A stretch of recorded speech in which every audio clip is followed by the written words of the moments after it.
Bismillahirrahmanirrahim. Bismillahirrahmanirrahim. Bismillahirrahmanirrahim. Arafa nafsahu faqad arafa rabbahu, kita sudah katakan tadi, itu benar. Terlepas dari ini kalam Nabi atau bukan, kalam ini sudah menjadi kaedah dalam ilmu tazkiyatun nafs, ilmu tasawuf, ilmu kerohanian. Lalu apa maknanya? Siapa yang kenal dirinya, maka dia kenal Tuhannya. Antum nih teman-teman, namanya misalnya Abdullah, dikasih bapaknya Abdullah. Mengenal diri itu mengenal tubuh si Abdullah atau kenal yang mana? Sekedar mengenal jasad? Tentu tidak. Lalu kenal apa ini? Kenal yang mana ini? Bukan yang jasad ini. Kan banyak juga Pak anak-anak udah 7 hari nggak punya nama. Bapaknya datang ke kita, "Tat, kasih nama dong anak saya." Berarti nama jasad ini itu bisa dibuat, bisa dirubah Pak. Sebelum kita masuk ke tubuh ini, kita punya nama.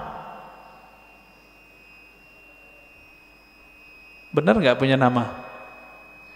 Kita lahir di dunia, yang ngasih nama siapa?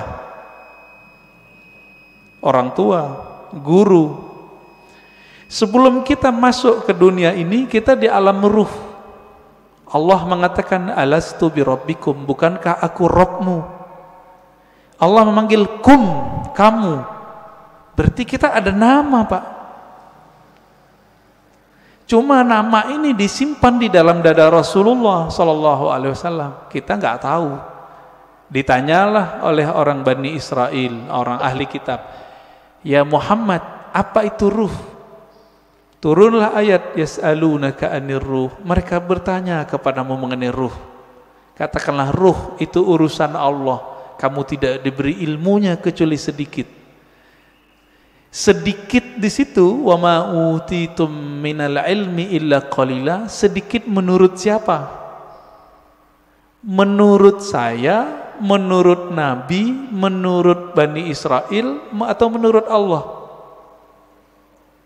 Menurut Allah. Maka sedikit menurut Allah itu banyak menurut kita. Orang kaya di Indonesia bilang, "Saya ngeluarin uang dikit." Dikitnya itu udah 100 triliun Pak.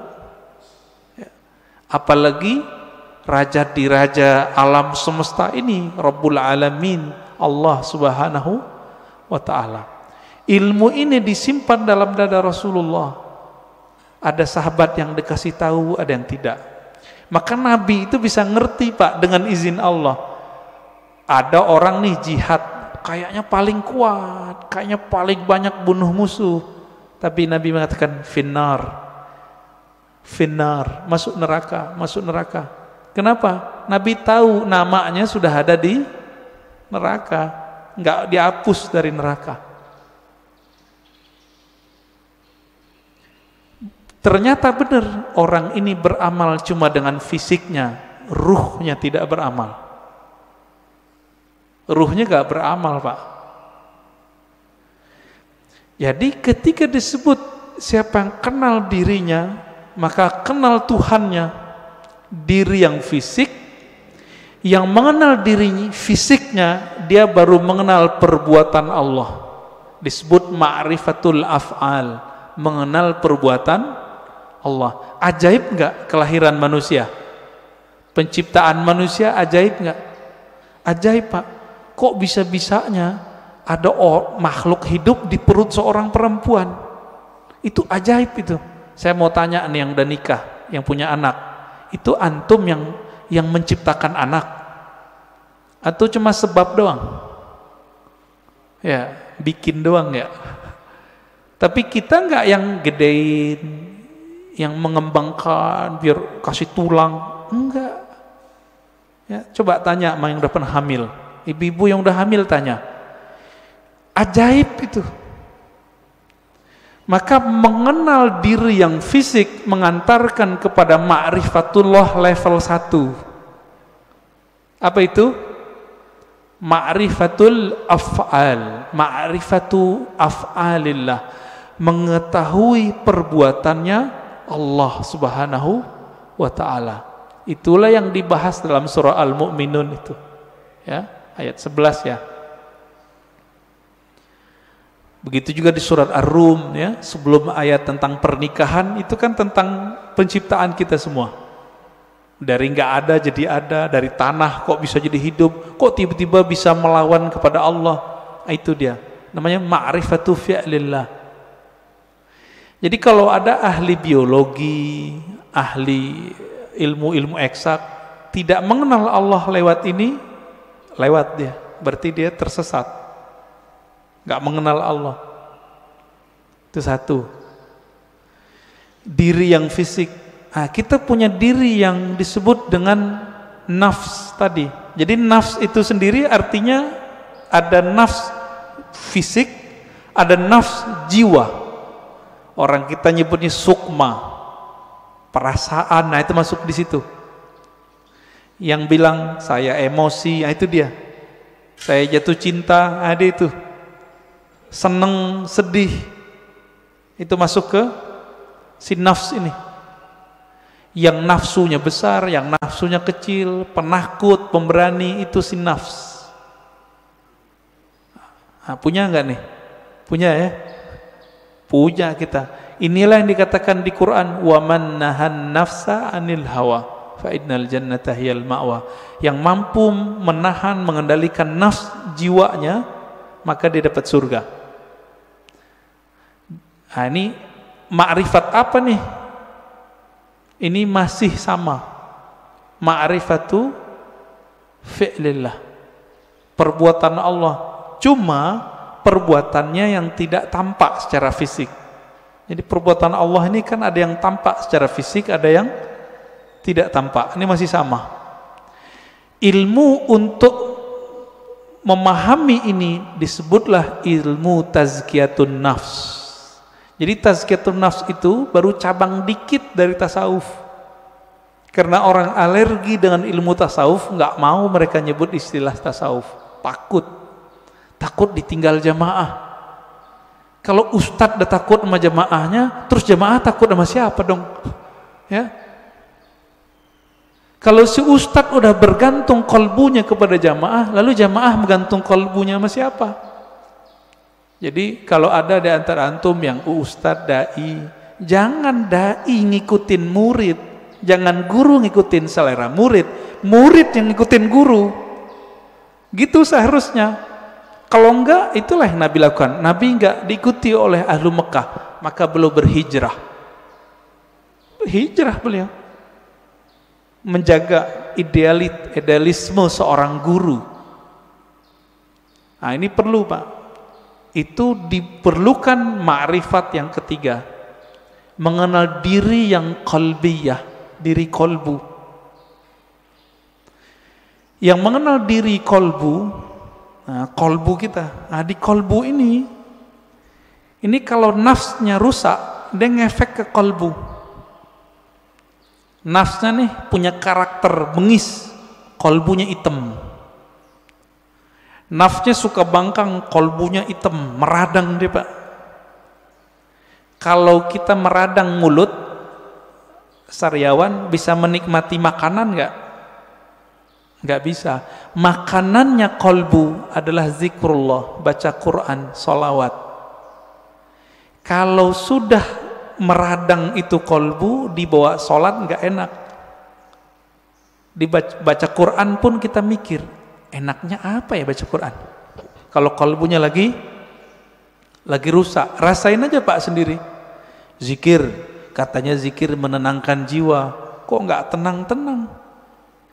Malah tambah bingung, malah tambah syak. Zikir itu bening, bener gak? Zikir bening, Pak. Kolbu itu wadahnya zikir, sehingga nanti dia bisa menyantap. Wadahnya lagi kotor, bersihin dulu, diobati dulu, baru dia bisa menikmati. Masalahnya sudah bertahun-tahun nih kolbunya berkarat. Bener gak? Nah, bersihinnya pakai apa Pak? Itu yang disebut taubat nasuha. Taubat nasuha itu beda dengan misalnya nih gelas habis dipakai, airnya air putih, cukup dikasih keran bersih, air keran, nggak usah digosok. Tapi kalau ini pakai minyak, ada minyak lengket di situ, harus digosok nggak? Nah, ini yang disebut taubat nasuha. Jadi taubat nasuha itu menggosok kolbu kita supaya bersih dengan pengakuan dosa kepada Allah. Nah, di dalam ajaran Islam nggak ada pengakuan dosa ke ustadz, nggak ada, ke pendeta nggak ada Pak, ke guru nggak ada, ngaku kepada Allah.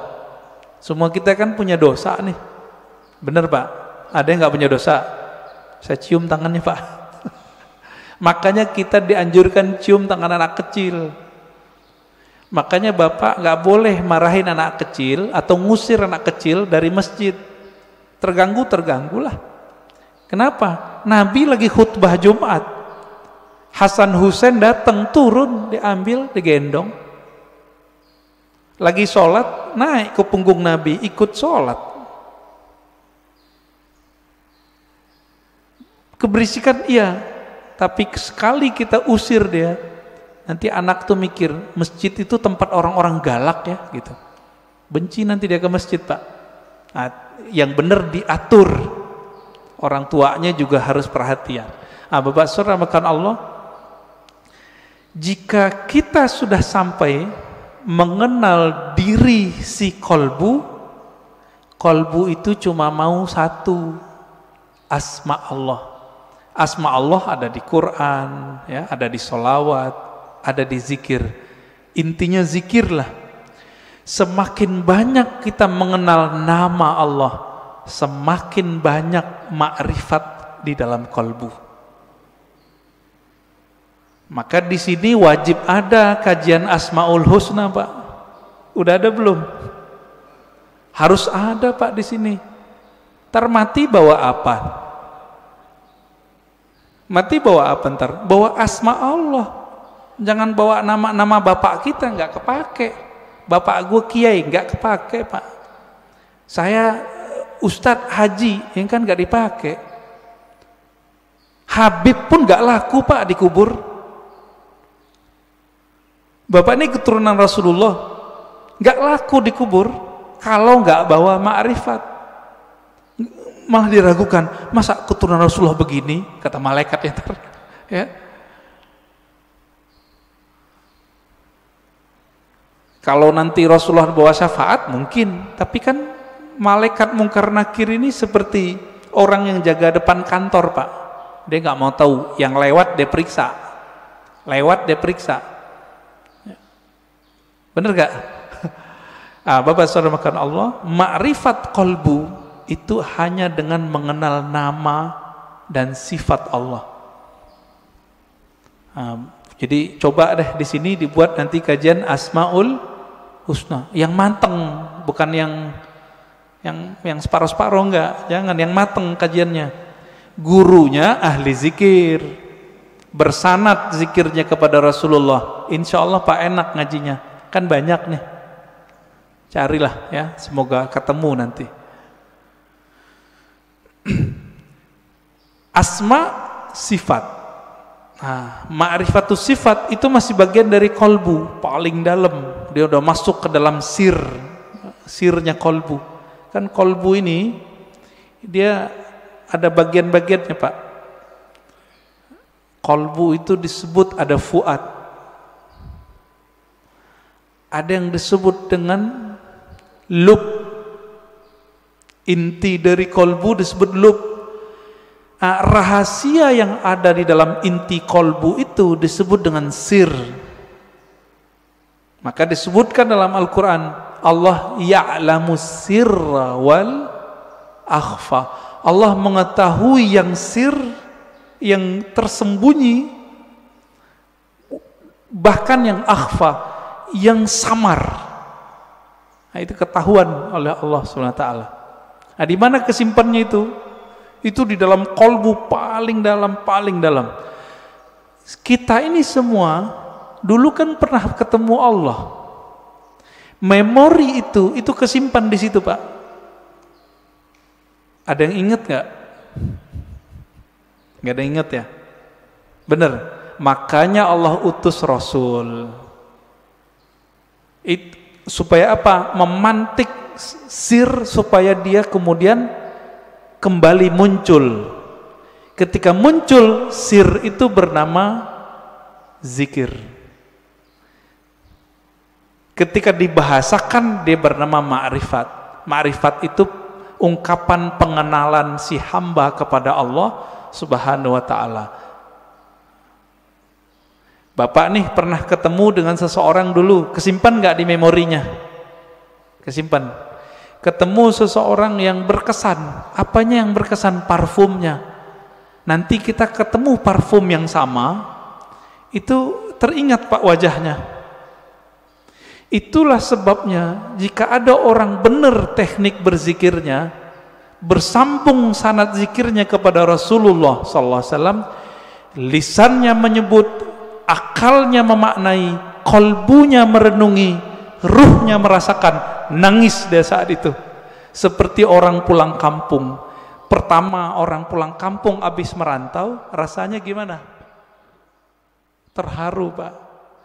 Nah, kalau Bapak Ibu ini kan pada hari raya di luar kota, lagi merantau, malam takbiran nangis, dengerin takbiran. Kenapa tuh nangis? Ingat kampung, kirain ingat Allah. Takbiran ingat Allah, nangis. Wah, itu arif billah namanya, kenal Allah dia. Takbiran nangis, ingat siapa? Kampung. Kita lupa, kita punya kampung lain, namanya kampung arwah. Lupa apa ya? Kampung arwah. Ngapain si arwah di kampung itu? Dia menatap Allah Subhanahu wa ta'ala. Dia menatap Allah, Pak. Supaya dia bisa menatap Allah lebih dekat, apa yang dia lakukan? Dia mendekat kepada nur sumbernya. Itu yang disebut nur Muhammad.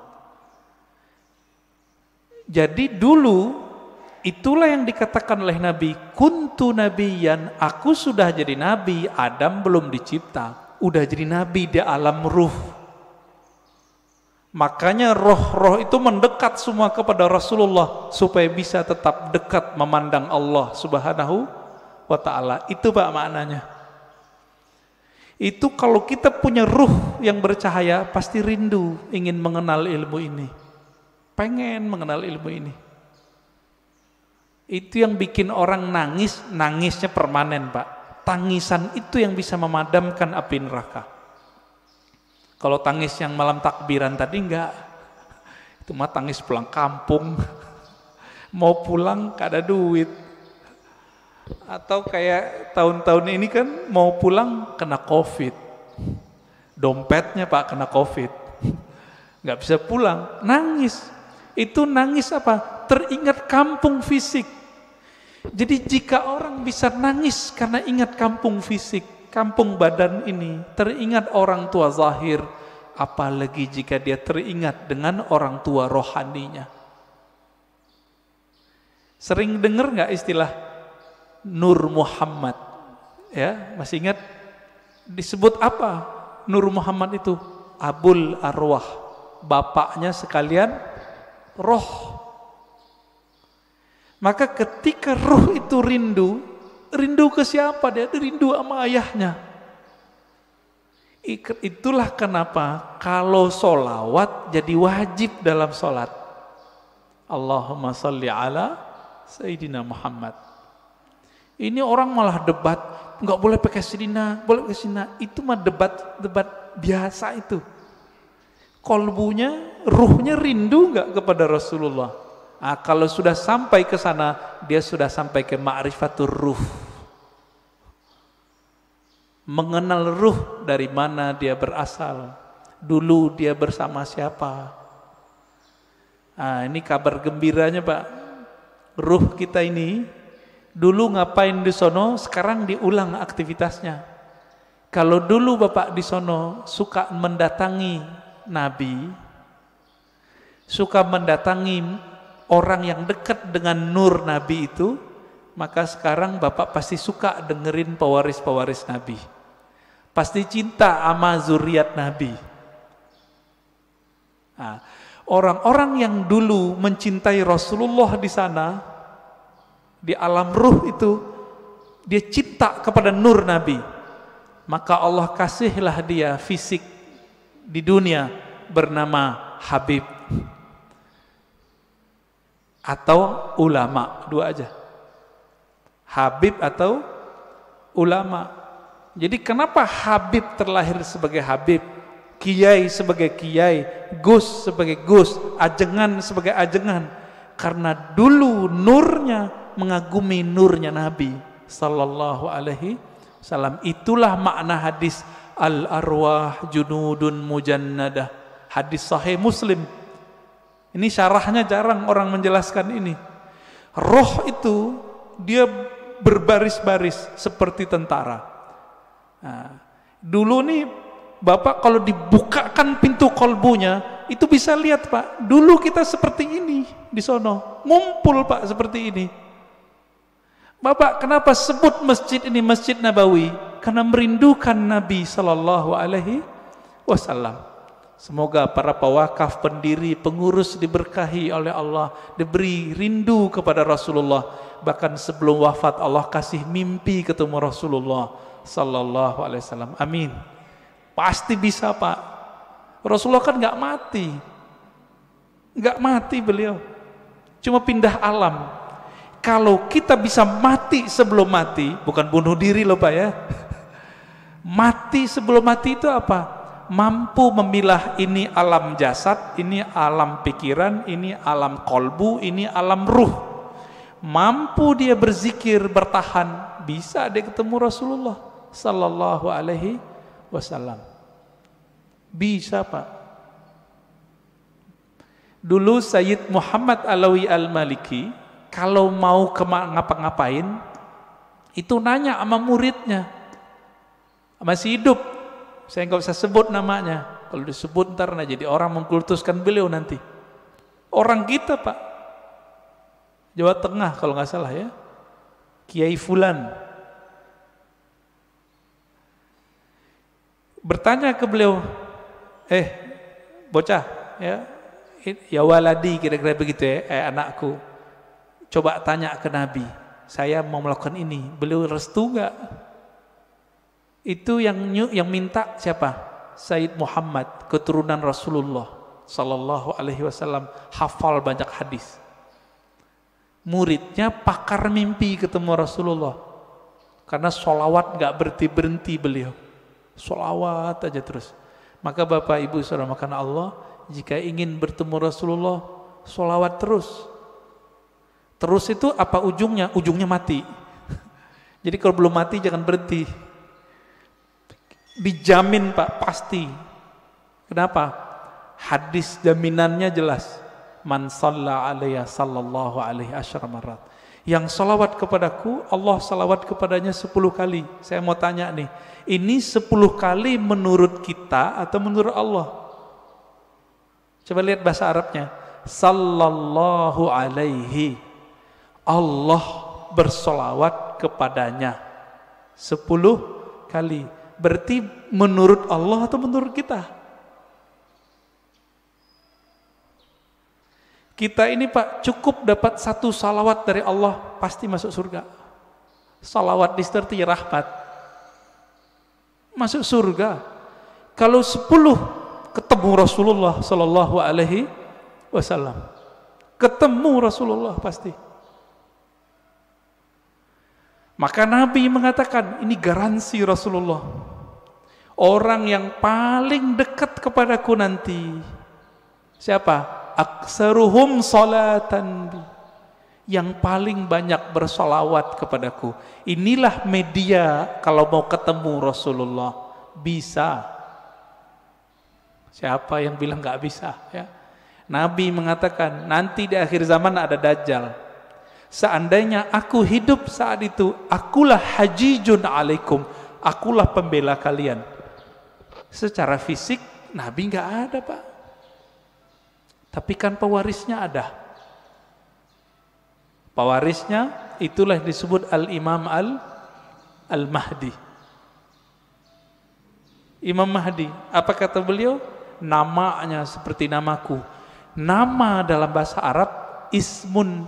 Ismun artinya tingkatan dan kemuliaan, bahkan ilmu. Itu artinya. Bukan Muhammad bin Abdullah. Muhammad bin Abdullah mah banyak habaib namanya dari dulu Muhammad bin Abdullah, tapi bukan Imam Mahdi. Ya. Ini sekarang banyak yang kajian akhir zaman tapi terjebak pada riwayat ahli hadis fisik, tidak mempertimbangkan ahli rohani. Nah, ini kesalahan besar kajian akhir zaman hari ini. Akhirnya yang terjadi cocok logi. Kita berterima kasih, syukron ya, terima kasih para asatis akhir zaman. Antum telah membuat kita aware, sadar mengenai hadis akhir zaman. Cuma kadang nggak cocok. Hidungnya lurus gitu ya. Itu mah ciri fisik habaib, rata-rata begitu hidungnya. Ya. Bukan itu kalau mengenal Rasul. Rasul itu kolbunya yang mau dilihat. Berarti ini yang disebut ismun tadi. Ya. Maka yang keempat itu Bapak selamatkan Allah, siapa yang mengenal ruhnya, maka dia mengenal Allah secara hakiki. Dia mengenal Rasulullah secara hakiki. Nah, semoga kita sampai ini yang ke ini nih, keempat. Mengenal ruh, walaupun sedikit menurut Allah itu kan banyak bagi kita. Setetes saja Allah beri, itu udah lautan bagi kita. Ya. Nah, caranya banyak-banyak aja Pak, sholawat. Bapak ini kan mohon maaf ya, pemalas ngajari guru, maunya didatangin guru mulu, ya enggak? Carilah guru yang bisa mengajarkan zikir ma'rifatullah. Nanti diajarin Pak cara berselancar kepada Allah. Tapi kalau masih males, udah sholawat aja dulu. Nah, nanti sholawat ini nurnya akan membimbing kita, insya Allah ya. Jadi lebih kurang makna ringkas dari man arafa nafsahu faqad arafa rabbahu, 4 level ini ya. Tinggal dilihat kita bagian yang mana ya. Semoga kajian ini bermanfaat. Silakan kalau ada tanya jawab ya.